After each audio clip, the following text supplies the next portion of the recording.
بسم اللہ الرحمن الرحیم۔ حضرت ابو ہریرہ رضی اللہ عنہ سے روایت ہے کہ رسول اللہ صلی اللہ علیہ وسلم نے فرمایا، کیا تم جانتے ہو غیبت کیا ہے؟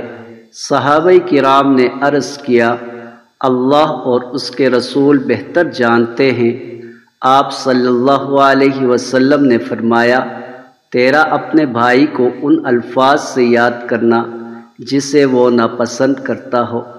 عرض کیا گیا، آپ مجھے بتائیں کہ جو بات میں کر رہا ہوں وہ میرے بھائی میں موجود ہو تو پھر؟ آپ صلی اللہ علیہ وسلم نے فرمایا، اگر تو وہ چیز اس میں ہے جو تم کہہ رہے ہو تو پھر تم نے اس کی غیبت کی، اور جب تم نے ایسی بات کی جو اس میں نہیں تو پھر تم نے اس پر بہتان لگایا۔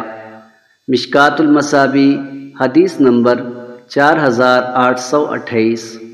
حضرت ابو ہریرہ رضی اللہ عنہ بیان کرتے ہیں، رسول اللہ صلی اللہ علیہ وسلم نے فرمایا، میری ساری امت کے گناہ قابل معافی ہیں مگر وہ لوگ جو اعلانیہ گناہ کرتے ہیں، اور اعلانیہ گناہ کرنا یہ ہے کہ آدمی رات کے وقت کوئی گناہ کا عمل کرے، پھر صبح ہونے پر کہتا پھرے، اے فلاں میں نے رات کو اس طرح کیا تھا، حالانکہ اللہ نے اس کی پردہ پوشی کی ہوئی تھی اور اس نے رات اس طرح بسر کی کہ اس کے رب نے اسے چھپا رکھا تھا، اور جب صبح کرتا ہے تو اپنے اوپر سے اللہ کے پردے کو اٹھا دیتا ہے۔